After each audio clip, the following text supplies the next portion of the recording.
سر مس مریم نواز بطور C M Punjab انہوں نے کاہنا میں ہونے والے واقعے میں جو بچے چلے گئے ان کے گھر والوں کا وزٹ کیا ہے، ان سے ملی ہیں، ان لاحقین سے ملی ہیں. کیا صورتحال تھی؟ کیا بات چیت ہوئی؟ یا کوئی کمپنسیشن دی ہے انہوں نے یا کیا؟ What was that? کمپنسیشن والی اناؤنسمنٹ تو پہلے ہو گئی تھی. ہر بچے کو جو ہے ان کے لواحقین کو 20 لاکھ ایچ جی وہ حکومت دے گی. یہ ایک چلے دکھ کی اس گھڑی میں. اب یہ ہے کہ وہ چونکہ کنزیکٹیو واقعات ہوئے. ایک تو پہلے کانا میں 14 بچے ٹیوشن سینٹر کی چھت گرنے سے وہ بیچارے ہلاک ہوئے، جاں بحق ہوئے. اور اس کے بعد پھر باغبان پورہ میں ایک واقعہ ہوا، اسکول کی چھت گری، بالکل بالکل. اس میں ایک بچے کی ہلاکت کی اطلاع ملی.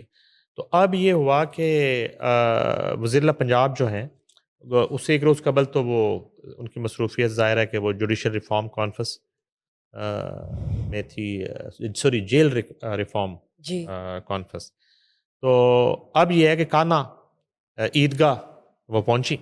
چھت گرنے سے جاں بحق بچوں کے والدین سے تعزیت اور فاتحہ خوانی کی مریم نواز شریف نے. وزیر اعلیٰ نے جاں بحق بچوں کی ماؤں سے ملاقات کی اور دلی ہمدردی کا اظہار کیا. چھت گرنے سے بچوں کی وفات کی اطلاع ملنے پر ہونے والا دکھ الفاظ میں بیان نہیں کر سکتی. وزیر اعلیٰ پنجاب مریم نواز شریف کی متاثرہ خاندانوں سے گفتگو.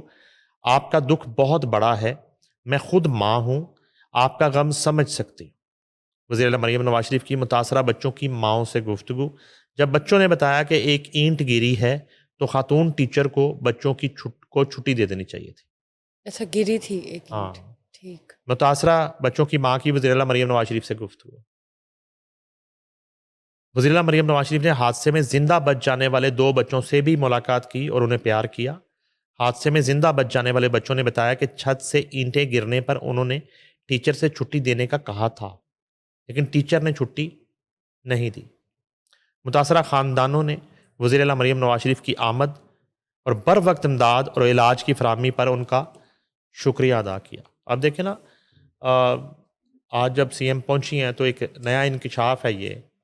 اب ہم لاکھ کہہ رہے ہیں جی کہ وہ ٹیچر بھی اپنے گھر کا چولہا جلانے کے لیے ایک مشقت کر رہی تھی اور ایک ٹیچ کر کے کچھ پیسے کما رہی تھی، اپنا گھر چلا رہی تھی.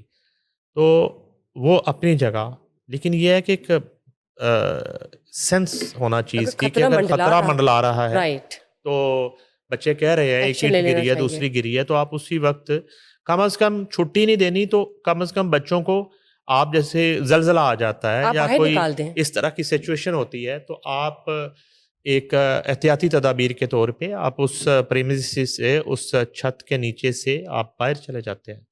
تو ہونا تو یہ چاہیے تھا. اور برملہ جو ہے بتایا گیا بچوں کی طرف سے کہ یہ اینٹ گری ہے یا یہاں پہ اس طرح کی کچھ آواز آنا شروع ہوئی ہے، لیکن وہ محترمہ جو ہے ٹیچر صاحبہ، انہوں نے کہا کہ نہیں، جس کی وجہ سے اتنا بڑا نقصان ہو گیا ان کی ایک بر وقت فیصلہ نہ کرنے کی وجہ سے. رائٹ. اور مریم جو نواز ہیں وہ ظاہر ہے کہ میں تو وہ پہلے کہنے والا تھا کہ مریم نواز خود بھی ظاہر ہے کہ ماں ہے اور ایک ماں دکھ سمجھ سکتی ہے دوسری ماں کا کہ جب اس کی گود اجڑتی ہے اور جب اس کا 5 سالہ 6 سالہ 8 سالہ 10 سالہ 12 سالہ بچہ 2 بچے جو ہے وہ جدا ہو جاتا ہے اور ایک ناگہانی حادثے میں، یعنی کہ بالکل کتنی کہانیاں ہیں کہ وہ بچے جو ہے وہ ہنسی خوشی جا رہے ہیں اور مائیں تیار کر کے بچوں کو بھیج رہی ہے اور ایک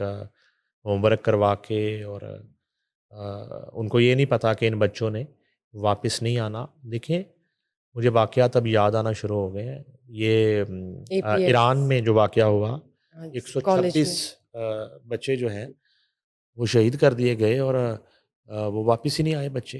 اور اس سے پہلے اے پی ایس جو ہوا تو وہ ان ماؤں نے بچوں کو اپنے ہاتھوں سے تیار کر کے، اور مجھے آج تک وہ آنکھوں کے سامنے مناظر آ جاتے ہیں، گرین کوٹ، گرین سویٹرز اور گرین یونیفارمز، اور وہ پہنا کے اور انہیں تیار کر کے اور انہیں بھیجا اسکول. اور اس کے بعد وہ انتظار کر رہی ہیں کہ کب جو ہے اسکول ختم ہوگا اور بچے واپس آئیں گے، لیکن وہ بچے واپس زندہ نہیں آئے اور ان کی ڈیڈ باڈیز اور کس کس حالت میں ان کی ڈیڈ باڈیز جو ہیں وہ ملی. اور اسی طرح یہ 100+ بچیاں ایران میں اسرائیلی اور امریکی حملے میں جو وہ شہید ہوئیں. تو یہ بڑا تکلیف دہ امر ہے. جن ماؤں کے بچے چھن گئے ہیں کانا کی چھت ٹیوشن سینٹر کی Forever کی تکلیف ہے ان کے لیے تو ظاہر ہے کہ ہمیشہ کی صدمہ ہے. رائٹ، ہمیشہ کا ہے. یو کانٹ انڈو دس. لیکن مزید ایسے واقعات نہ ہوں اس کے لیے اب میرے خیال سے حکومت کو خود چاہیے کہ اقدامات اٹھائیں اور مزید اس طرح کی کیجولیٹیز یا اس طرح کی کوئی حادثات نہ ہی ہو تو بہتر ہے.